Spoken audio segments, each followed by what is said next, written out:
గౌరమ్మ చెప్పిన మాటల్లో నిజం ఉందనిపిస్తుంది. నీకు కనిపించిన ఆభరణాలకి ఆ మాయకి ఏదో సంబంధం ఉండుంటుంది. మాయకి ఏదో చెడు తలంపు ఉండుంటుంది. దానిని అమ్మవారు నీతో ఆపించాలని అనుకుంటుందేమో. ఆ అమ్మవారు నా చెల్లెలతో అటువంటి మహత్తరమైన కార్యాలు చేయించకపోయినా పర్వాలేదు. దాని జీవితం చక్కబడితే చాలు. మానవులుగా మీకుండే ఆశలు మీకుంటాయి. దైవంగా మాకుండే నిర్ణయాలు మాకు ఉంటాయి.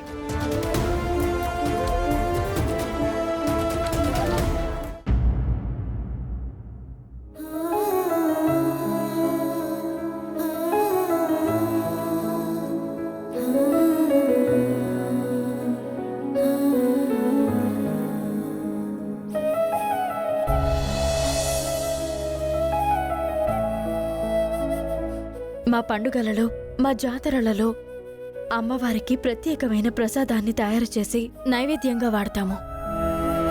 ఈరోజు మంచి రోజని ప్రసాదం చేసి అమ్మవారికి పెట్టాను.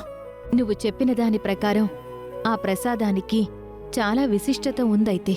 అవును గౌరీ, ఈ ప్రసాదం వల్లే మా పల్లెటూరులో పంటలు పండుతాయి. అంతటి మహిమగలదిది. అవునా? అయితే నాకొక ఆలోచన వచ్చింది. ఏంటది? రాత్రి నీకు వచ్చిన కలకు కలవరం చెందావు. అలాగే మీ కుటుంబానికి ఏదైనా ప్రమాదం జరగబోతుందా అని భయపడ్డావు. నీ అనుమానం ప్రకారం ఎటువంటి పరిణామాలకు దారితీస్తుందో తెలీదు.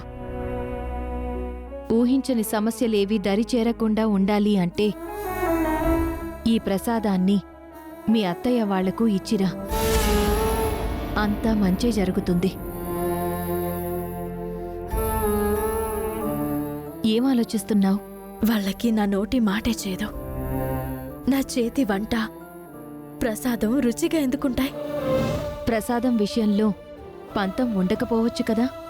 ప్రసాద విషయంలోనే కాదు, ప్రాణం పోతుందనుకున్న సమయంలో కూడా నా చేత్తో మంచి నీళ్లు కూడా తీసుకోరు. అంతటి పగదానిని, పడని దానిని అయిపోయాను గౌరీ. అవసరాలు ఆలోచనని మారుస్తాయి. ప్రమాదాలు పరిస్థితుల్ని మారుస్తాయి. అభిప్రాయాలని కాలం మారుస్తుంది. నా మాట విను. అత్తయ్య ప్రసాదాన్ని ఎవరూ తినకండి అని ఆజ్ఞాపిస్తుందేమోనని నా బాధ. కోపంతో నేలపాలు చేస్తుందేమోనని నా భయమంతా. మీ అత్త మరీ అంత మూర్ఖురాలు కాదని నేను నమ్ముతున్నాను. నువ్విస్తున్నది ప్రసాదం, విషం కాదు. నీ ప్రయత్నం నువ్వు చెయ్యి. మిగిలింది మీ అమ్మవారు చూసుకుంటుంది. వాళ్ళు నన్ను ప్రశంసించరు, విమర్శిస్తారు,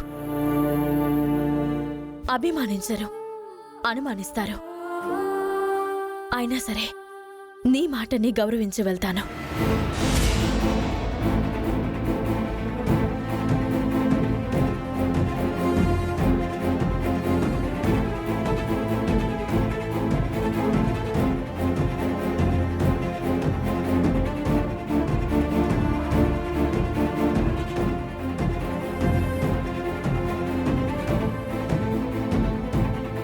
వెళ్ళొస్తాను.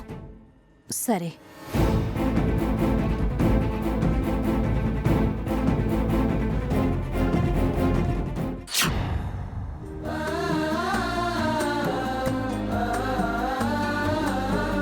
అత్తయ్యా, అత్తయ్యా,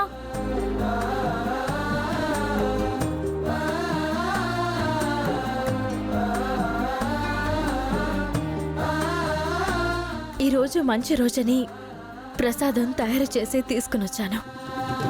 మనమంతా ఇబ్బందులు పడకుండా ఉండాలంటే మన కుటుంబానికి కాపుదలగా ఉన్న మన కులదైవం అన్నపూర్ణాదేవి కృప మన మీద ఉండాలి. ఈ ప్రసాదంను అందరము తింటే అందరికీ మంచి జరుగుతుంది. తీసుకోండి అత్తయ్య.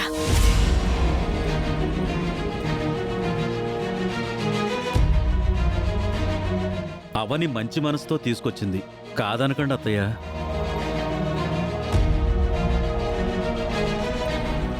మీరైనా తీసుకోండి మావయ్య. అమ్మవారు మొదట మీకు సంబంధించిన వారు మావయ్య. ఆ తర్వాతే మేం కోడళ్ళగా వచ్చాం. మీరు కూడా ఎందుకు ఆలోచిస్తున్నారు? హ, యథా రాజా తదా ప్రజ అన్నట్టు యథా అత్త తదా భర్త. మనకు తెలియందే ఉందమ్మా. నేనైతే తింటాను, నాకు పెట్టమ్మా. ఏమయ్యా, బుద్ధుందా నీకు? నాకుంది, అందుకే తీసుకుంటున్నాను. అమ్మని కాదని నువ్వెలా తీసుకుంటావు?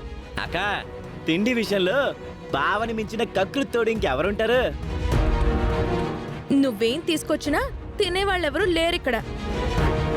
ఇంకెందుకు చూస్తున్నావు? బయలుదేరు. అమ్మవారి ప్రసాదం అందులోనూ మన మంచి గురించి ఆలోచించి తీసుకొచ్చింది. కాదంటం భావ్యం కాదు కదా వేద. అవునమ్మా, మిగిలిన విషయాల్లో పంతం ఉండొచ్చు, కానీ ప్రసాదం విషయంలో ఉండటం కరెక్ట్ కాదని నా అభిప్రాయం కూడా. ఏం ఆలోచిస్తున్నావత్తా? ఇందులో ఏం తప్పు కనబడుతుంది నీకు? ఈ విధంగా మమ్మల్ని నీ వైపుకి తిప్పుకుందామని అనుకుంటున్నావా? తిప్పుకోవడమా? కాదా మరి? మనుషుల్ని వశపరుచుకోవడానికి ఇదొక రకమైన పద్ధతి. మాయా శ్రీకర్ల పెళ్లిని ఆపడానికి ఎన్ని మార్గాలు కనబడితే అన్ని మార్గాల్లో నీ వంతు ప్రయత్నం చేస్తున్నావు. నీ వేషాలు నా దగ్గర. ఒకప్పుడు మీరు చెడులో కూడా మంచిని వెతికేవారు, ఇప్పుడు మంచిలో కూడా చెడును వెతుకుతున్నారు. హ, ఎంతలా మారిపోయారు అత్తయ్య. ఆ మార్పుకి కారణమెవరు? ఈ అవని కాదా? ఈ అవనికి అండగా నిలబడుతున్నా నువ్వు కాదా? ఆహా, బాలే మాట్లాడుతున్నావయ్యా నువ్వు. అది సరే, నీ ఇంటికి ఎవరో గౌరమ్మ అని అతిథొచ్చిందంట కదా? ఆవిడ కూడా ఆ అర్చనలాగా నీకు సపోర్ట్గా ఉంటుందా? ఎంతమందిని తెచ్చి ఇంట్లో పెట్టుకుంటావేంటి? ఇదిగే, అది మాయా మేడం ఇచ్చిన గెస్ట్ హౌస్ అనుకుంటున్నావా, లేదంటే సత్రం అనుకుంటున్నావా? అసలు ఆ రోజే మాయ అడ్డుపడకపోతే బావుండేది. గెస్ట్ హౌస్ నుంచి బయటికి పోయేదానివి. తనిల్లు తనిష్టం, ఎవరిని తెచ్చిపెట్టుకుంటే మనకెందుకు? అలా అనుకుంటే ఎలారా? అటువంటి మనుషులను ఎందుకు తీసుకొచ్చిందో ఎవరికి తెలుసు? ఎందుకు తీసుకుని వచ్చుంటానో అది కూడా నువ్వే చెప్పత్తా. నీ దుర్బుద్ధి ఏంటో బయటపెట్టు. అది నీకు తెలియాలి. వద్దత్తా, ఇంకా ఇంకా నువ్వు నా దృష్టిలో దిగజారిపోవద్దు. అత్తయ్యను అంత మాట అంటావా? ఏయ్, నువ్వు నోర్మోయ్.